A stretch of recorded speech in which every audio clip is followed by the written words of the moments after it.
Thank you for taking the invitation. I'm really happy to have you here. Thank you for having me, and thank you for inviting me to be your guest in your work, in your university. Thank you so much. Would you mind starting right away? Yes, of course, we can start.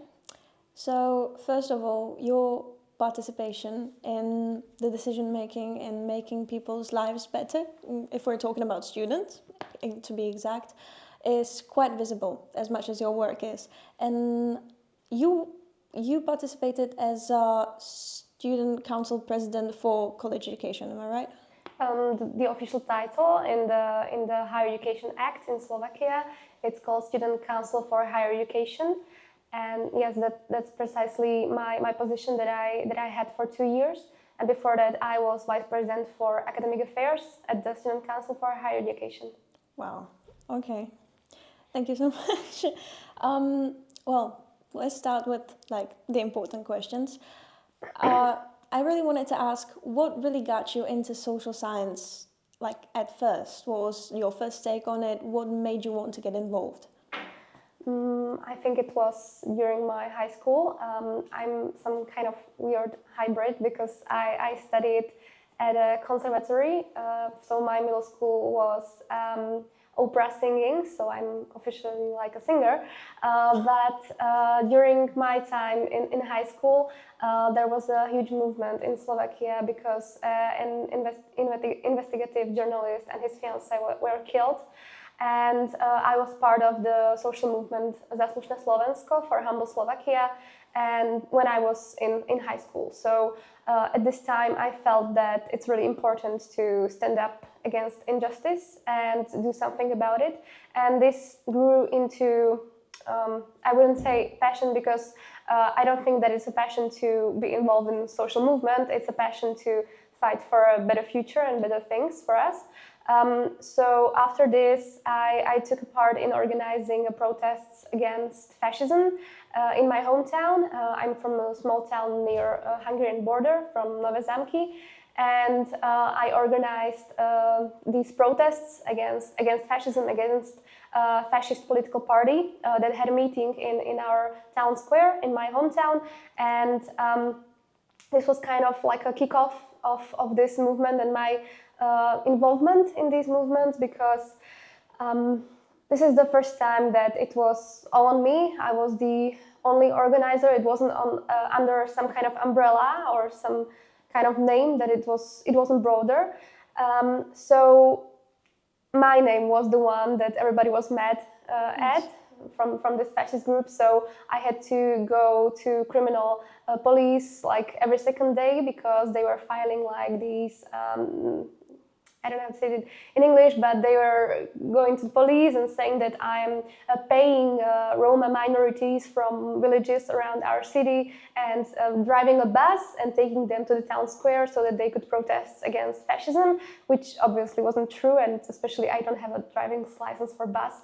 But this was something that really influenced my decision making afterwards, because I felt that maybe I don't really want to be a singer. I don't want to study at a conservatory. Maybe I want to do something more meaningful for our civic society, maybe. So that's why I decided to go study European Studies at the Faculty of Social and Economic Sciences at Comenius University. So that was my bachelor, and then at the master's I studied public policy, which was, perfect. I loved it. I would gladly go again. So it was very much fun for me. All right, so now talking about this inspiring talk that you just gave us, honestly, you now seem to be a voice of many people, many young people as well in Slovakia, for your inspiring work. And well, I wanted to ask, what impact did it have on you, other than your status, to be viewed as a representative? I think it's this whole process and my involvement in this movement and in students movement, student representation especially, is something that's like happening still gradually. It's not something that is going to happen from day to day, and I think that a lot of times I need to stop and think about what happened, what activities we did, and what worked maybe, and what is my position in some things, because I feel that a lot of times I was really struggling with the fact that when I was the head of student council, for example, for higher education, or when I was a delegate at European level, a lot of times when we criticized something as Slovakia or students, it wasn't personally at one student from the people in the council, but my name was there a lot of times, and this is why I was always like the target and target number one, because this is like known strategy of some people that if they want to destroy you or if they want to destroy some movement, they will personalize the target. So this was very much easy for them to personalize the target, and that was basically me, because I was the one that was the spokesperson and the representative for all these people. But I think that that's something that goes hand in hand with your position. So you either get used to it or you need to leave, because it's not something that if you're not used to, you will not like it, and it will have a huge impact on your mental health as well. So if you are not trying to unpersonalize that you are the target, then you will not get through it, because you need to have a support system.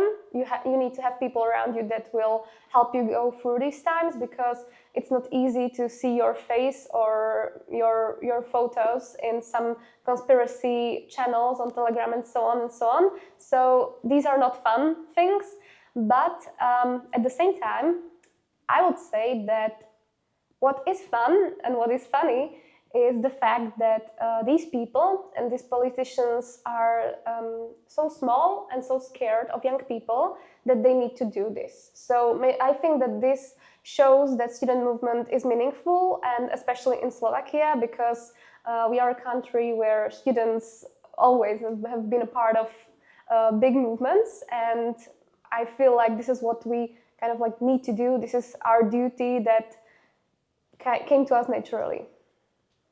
Wow. All right. Well, since we're talking about leaving and we're talking about students, I do have a question that I believe you saw coming. Currently, the Slovakia is facing this problem of many, many young people leaving, going abroad to study or going abroad to live, to work. Did you ever personally think about leaving? I wouldn't say that I didn't think about it. So yes, of course, I thought about leaving. I thought about going for university abroad when I was finishing my high school. But I was at the time still studying at another school, harp. So I knew that if I leave Slovakia, I wouldn't be able to practice because I couldn't take my harp with me abroad. So I know that this is not like a reason that most people have, like financial or the fact that you will leave country. But for me, it was really just a practical thing to stay in Slovakia. And then when I was finishing my bachelor, I think the pressure was higher and bigger to leave Slovakia. And I even applied to some universities. To some I got accepted, to some I did not. But then I decided that I want to stay. And I felt that my part or my journey in Slovakia, maybe in the student movement, is not finished yet. And it was, I don't know, it was some kind of calling. So I stayed. But I get like the weird looks daily, like, what are you still doing here? Because like if somebody is like if there is some person that should leave because they are trying to target him, like it's you, so you should leave. But I don't know, I like it here, I like Slovakia, and I hope that I will again get the motivation to really be here present and be proud to be from Slovakia. Oh, okay. Great. So now we're gonna take a little step back. I'm gonna ask you questions that are going to be a little political, a little philosophical, maybe even. Mm-hmm. But I would like your broad perspective. So since we mentioned education earlier, what do you believe in general to be a purpose of education? I would say that, and I don't mean like a cliche, but education is base for everything, basically. Because a lot of the times when I was at European forums, or when we're talking about, I don't know, lowering the voting age or changing the municipalities or so on and so on, we all the time like circled back to the fact that people do not understand how things work. And when you like try to step back and ask yourself, why do they not understand how things work, and why do they not vote in the European election? Why do they not understand what is hoax and what is real? Well, it's because of education. And I truly believe that if our education system was better, and I mean better like more thorough, more for 21st century and more for year 2024, 2025 in European Union, where the context is like, like what are we talking about? Then maybe people would more understand and like how the world works, how politics work. Because if people believe that politics don't like they are not interested in politics because they don't think that it's something that should bother them, then that's very very wrong thinking, because politics is everything, and I believe truly everything, because politics is the time your bus comes, because somebody had to pay the bus driver and somebody had to decide how much wage the bus driver gets and when the bus comes and how does the bus look, because that is part of the city, and the city has a budget and somebody had to decide on the budget. So everything is politics and everything is something that should bother us. And I believe if we were taught that what does it really mean and what is politics, policy and polity, which are three different things that in Slovakia we don't really understand, then maybe people would, I don't know, believe less hoaxes and less AI weird videos that are spreading right now. So I think the role of education is to push our generation forward and maybe create a movement that wasn't created in the past generation, because the education system failed us horribly, and our parents as well. I was doing my master thesis on behavioral intervention that was focusing to try to convince first voters in Slovakia to vote in the European elections, and we were using financial incentives. And I was looking into the way our elementary schools and high schools teach about the European Union. And I was trying to find the curricula that are mandatory to use. And I found them, and I was like, okay, this cannot be right. So I called to the ministry, I called to some friends that work in this institute, and they said, no, that's right. And they are from year 2011. And the words European Union are mentioned in this curricula only 5 times, but the word family and the abbreviations of the word family are used 55 times. So I was like, how do we expect first voters, so young people, the future of Slovakia, to vote in the European elections, to understand what European election and European Union means, if we don't teach them? Because then everything is basically that we are relying on the social media, which is the worst scenario that could happen anywhere. So I think education is the most crucial thing ever. And I know that might sound cliche, but I think that it's like the most important thing in Slovakia, not in Slovakia, but in the world. But in Slovakia, we should really focus on this, because the ministers of education are the people that are most changed ministers. I think this is the 33rd or 34th Minister of Education since the year 1990, if I'm not mistaken. And that is not how you do change in education. You really need to have someone who steps up and who really invests. and we will see these changes and these investments in 5 to 10 years the soonest. But we need to do them now, because every year we wait, and everybody who doesn't care about education, it's getting worse and worse and worse. Wow, you've just given me a lot of information. That is amazing. And I believe most of the people, not even from abroad, but like from Slovakia, didn't know this as well. This is crucial. Thank you so much. I was gonna ask a question about the issue of young people leaving and intervene with education, as for what are the push factors that drive people away from Slovakia, and mainly how would you solve this? Basically, how do you think we could solve this outward migration that we currently are having?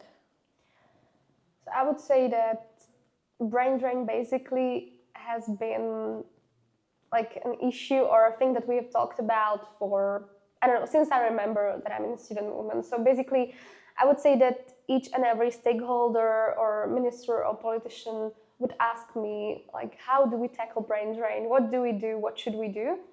And until last year, we actually didn't even have any strategy in Slovakia, even though we knew it was a problem. But we didn't have any strategy on, like, nationally, I mean, to tackle brain drain, which is, I mean, crazy work, because like you need to have a strategy if you know something is a problem. And the thing is that this strategy was created.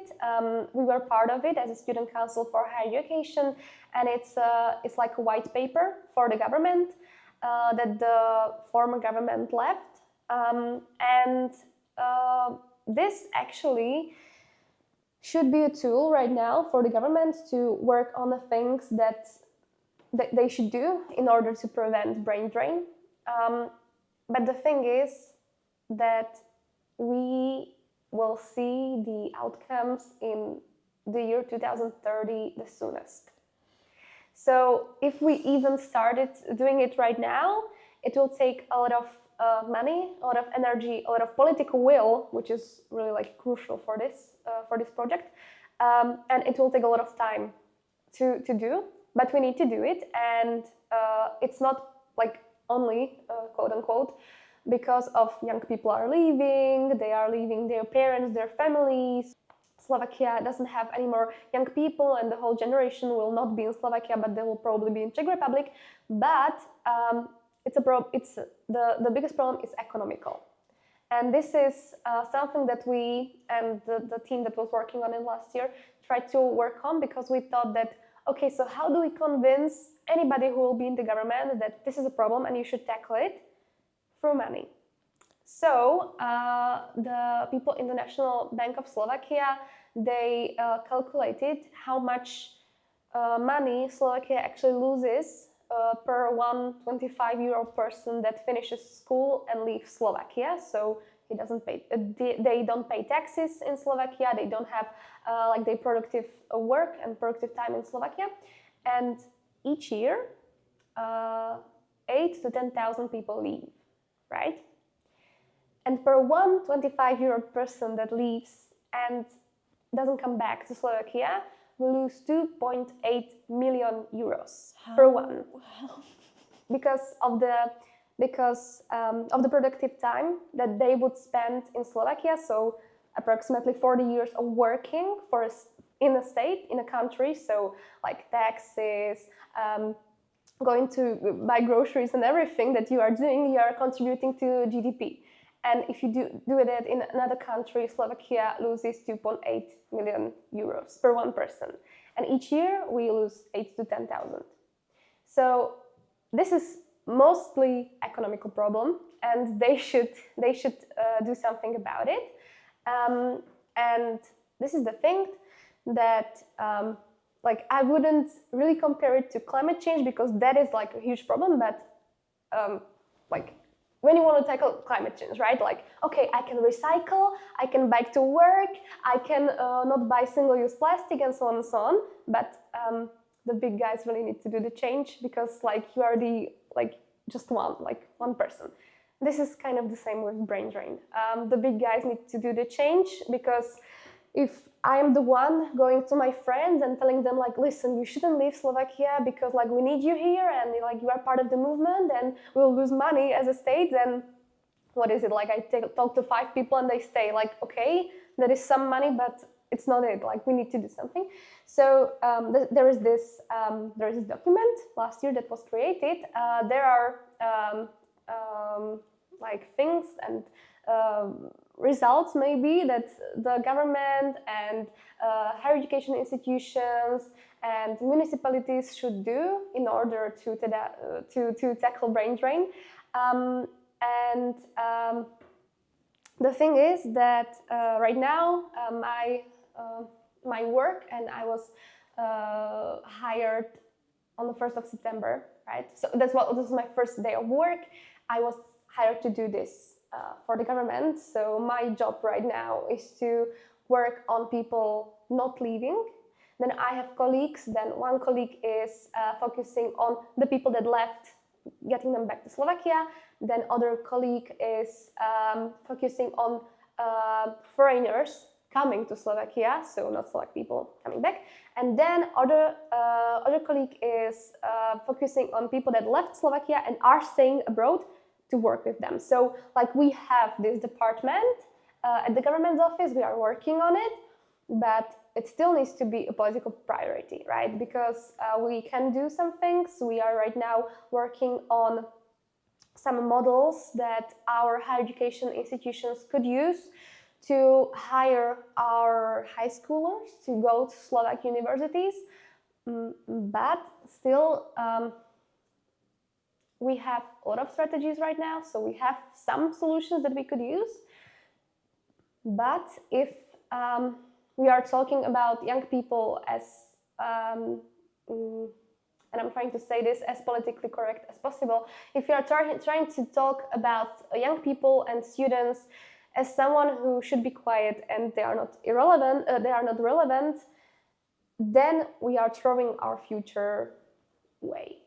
That is the doom that will end Slovakia and its future, because there will be not enough people to work, and there will be not enough people to pay off the debts of our country, and there will be not enough people to work on our retirement costs. So this will be the biggest problem. So we need to think about this, and that's, again, like we all can think about it, we all can do our part, but the job is on the big guys. Yeah. Once again, a lot of information that I believe not even half of the Slovakia knows, of people interested only. That is incredible. I'm sorry, I'm just stunned. Can't really speak. So my next question is so perfectly tying on this.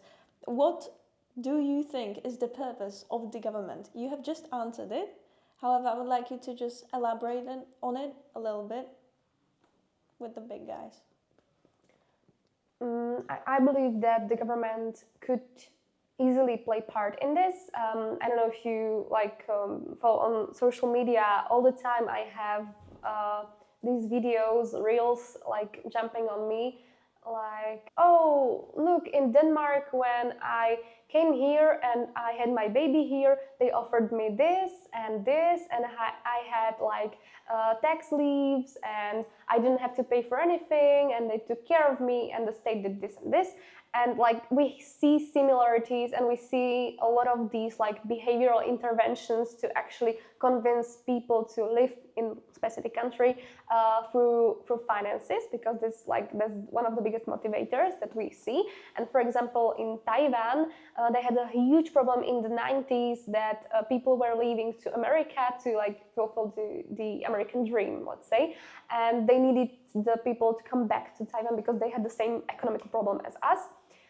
But they calculated that, okay, we are going to lose a lot of money, but if we invest in the people coming back, so technically paying them, but I will elaborate on how, we will not lose as much money. So it actually makes economical sense to invest money right now for the citizens to come live in Slovakia, or in their case it was Taiwan, to not lose money in the long run. So they actually, what they did, for everyone that came back to Taiwan, they offered them government apartments they had them for lower rates. They didn't have to pay as much money. They had also tax leaves. They didn't have to pay taxes for specific things. And all of them were offered jobs for the government at specific institutions they could choose. So they could do some things, and the government could do some things to actively say to people that left that, okay, you are welcome here, you should come here, here's your job, here's your apartment, and you don't have to spend as much money as you would abroad. So they could do some things. This is actually, I don't know if this is some plan right now that's not in our unit. It could be, but yeah, basically through finances, I think is the biggest like motivator and something they could do. And then I think you saw some ads that come to Slovakia and do this and this, but they should be much more personalized. They shouldn't be just, it's great, but they should be, they should offer you something. And that's the thing that we were trying to work on value proposition. My colleagues at the government office were trying to work on value proposition of Slovakia. And so like they were like, okay, come to Bratislava because it's the place to hang. Like Slovakia is the place to be. And if you don't offer like some kind of niche that Bratislava offers, or I don't know, some country in Banská Štiavnica, if you like cliché or something like this, like if you don't offer this and the dream that you could have here, basically, then like it doesn't mean anything for foreigners. Exactly, like who are you gonna get here if you don't give them like some kind of motivation? Yeah. Okay, all right. So last of these crazy questions.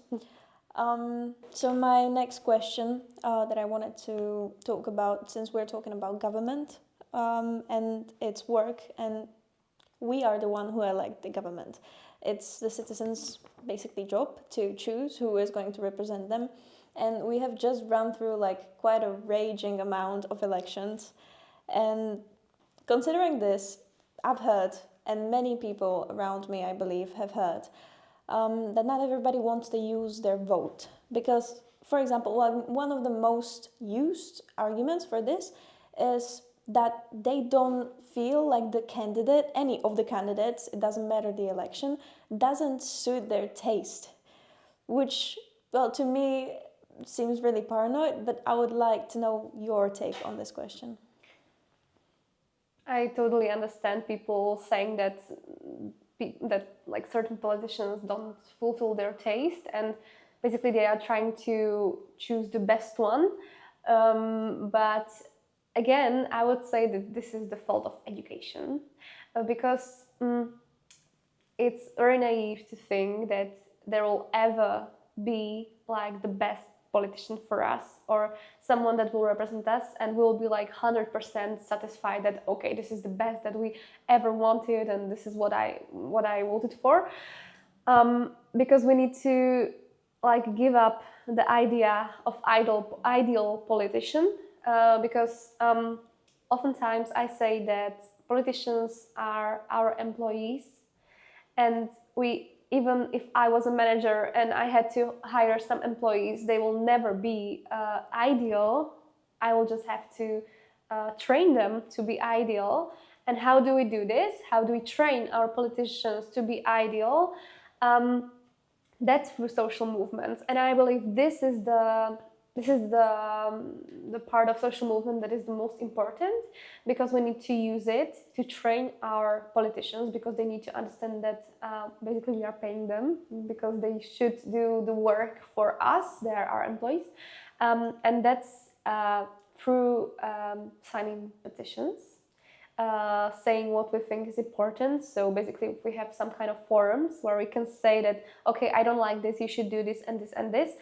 Basically, you can, like, the easiest thing where you can do it is on your local level, because you have like the meetings with the mayor, and like they are public, and they are public by the law. So like nobody can tell you that you need to leave. And this is like the easiest thing that you can do, that like go up and say like, okay, I don't like that. I don't know, the traffic in our town is like horrible. You need to do something with this, because you need to give them feedback so that they know that they are doing a horrible job.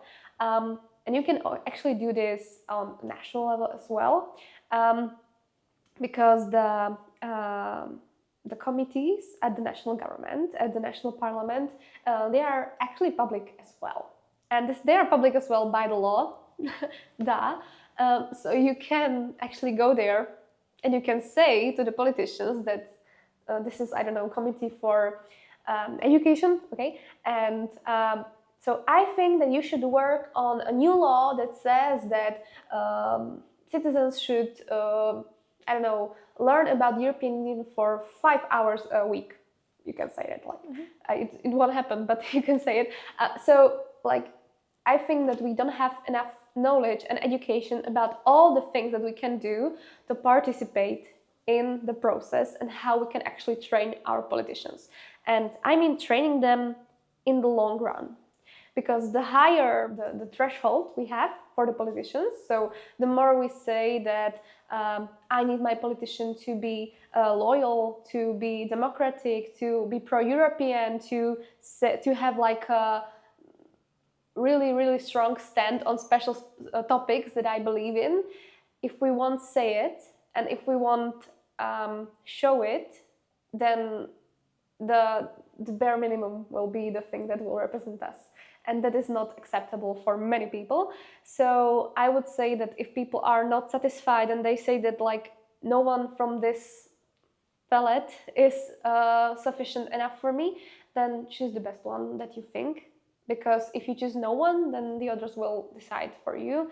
And I hate doing having my voice taken from me to someone else. I think that's worse than voting for someone who isn't genuine.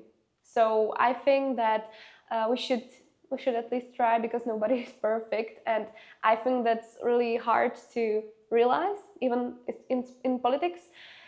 And I would say a good thing to have like a perspective is to talk to people from another countries where they have another government and some politician that you maybe like love or adore.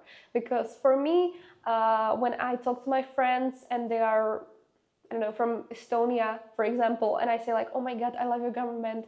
And they tell me like, yeah, like they're doing good things, but did you know that they did this? And I'm like, oh, so like, yes, of course, nobody's perfect. Like you cannot have everything, and that's the reality. And I'm sorry, but if you think that you could have everything and there should be like ideal politician, then I'm sorry to inform you that it needs to be you, and you need to be the ideal politician. So I think that's the work, and you need to do it if you think that you will be suitable. That is the most perfect definition I've ever heard as an answer to this dilemma. I cannot conclude the fact that you just said all of that in like a perfect manner. That I believe this needs to be heard. So I have 3 last questions, which are like quite, not really like personal, but like they go a little bit closer. We're going to take a step further in this conversation. So where do you think that Slovakia, where do you personally think Slovakia politically stands in 10 years' time? Well, that's a really hard question. I would say that it will stand exactly how we treat our young generation right now. And I'm saying like the generation 15 to 25 right now. Because they will be the ones showing us the mirror and showing us like, okay, this is how you took care of your youngsters, right? So they will show us in 10 years. So I want to be hopeful that it will be in the European Union, it will be leading to be pro-democratic, and I really hope that it won't be the black hole in Europe, as some people like to say, because we don't really realize how small country Slovakia really is. And I think using like our connections, and I mean like this literally, our connections like when you have friends, you have people on social media and so on and so on, like we know through one person the next one, and like we know everyone in Slovakia, which is the perfect situation to create social movement and to do something, because it's really easy for us to mobilize and protest if we don't like something. And I would really love, I would really love if Slovakia in 10 years would be at the same level as right now it's France, that if they don't like someone, immediately there's protests. Like for me, that would be a win, because like I won't say that in 10 years we'll have flying cars and we'll have like, I don't know, all female national government, even though I would love that. But I would say that I really hope that our youngsters will still be inspired to protest and to be part of social movements, because that will be like a win for us if they will at least speak up and do something about things, even though we might think that it doesn't make sense and the protests don't make sense. Trust me, it really, really bugs them when politicians see in the protests that are against them. It bugs them when they are smoking cigars and drinking cognac. They are talking about the protest. So you are already part of their conversation. You are already part of their train of thoughts. So like you won at that point. You have also answered, thank you so much, you've also answered the question, where would you like to see Slovakia in 10 years? I would like to just elaborate on that question. Do you think it is possible? Do you think it is achievable? I mean, we didn't think that we would be able to be part of the European Union, and we didn't think that we would be part of NATO, and we didn't think that we would have Euro, and we didn't think that we will have some UNESCO buildings, and we didn't think that we would have a female president, and we didn't think that, I don't know, we will have people that won Nobel Prizes. So, I mean, yes, it's possible, of course, because like, if we think about it, like, a lot of things happen, and it's, I mean, I'm not the one who should like say that, yes, it will happen, because I'm not a visionary. But when I think about it this way, then like the way all unlikely things happened, they happened. So maybe it could be possible. Completely agree with you on that one. That's a wonderful answer. So my last question whatsoever is personal, which is, what goal do you wish to fulfill for not only yourself, but also the dream of politics that you see, what you believe in? Okay, I would say, firstly, I will answer for Slovakia and what I believe in, and then I will say personal. The goal, in my opinion, for Slovakia and what we should focus on is to not for a second believe that politicians are the people that are untrustworthy, that are the scammers, that are the people that always lie and are trying to just gain wealth. Because if we truly believe that these are politicians, then we will elect them again. And then we will always believe and unconsciously get into our heads that, okay, so politician, I will say that politician is someone who wants to have a lot of money, is selfish, and does things only for themselves.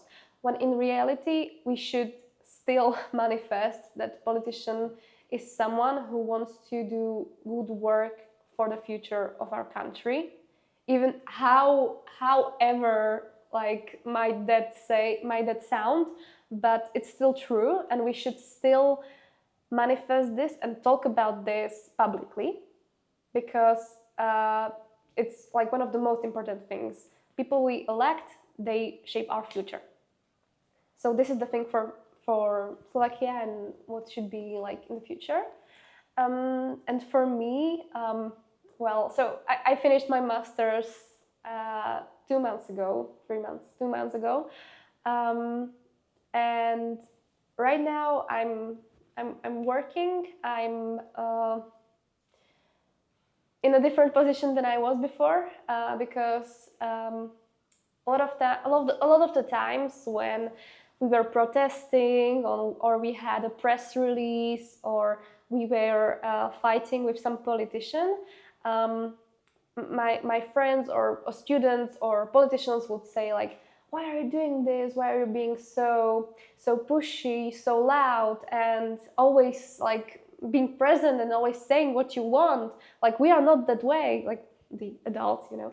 And I'm like, so like, exactly. When we are adults and when we are in the workforce, there is not as much freedom to shout in town square and tell you that what I want and what I want you to change. Because exactly when you are a student, that's the part, that's the point, that's the part in your life when you should be loud and you should be heard and you should be seen and you should be the one bugging them daily and you should be the one that will be like, oh my God, not her again, because that is your position and you should do it. And now, when I'm in workforce, I'm trying to find a way how to combine those things, like being in a workforce and finding different ways on how to approach things, how to change things. And I really love my job because like it's fun, and I'm doing behavioral science, which is what I studied, so win-win.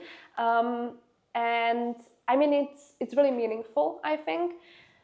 Because we are doing like the hard work. We are doing the work that it's not existing yet, so we need to think about it. We need to invent it, and like that's the most fun part. So I'm just really hoping that if not me, then someone else will do it after me, and this is what I would like to do in the future. So you're basically saying you are already fulfilling your dream in some sort of way. Basically, I'm not quite sure what is my like goal and what is my dream, but yes, I'm doing what's fun and I like it, and yes, basically yes. That is amazing, and that was also my last question.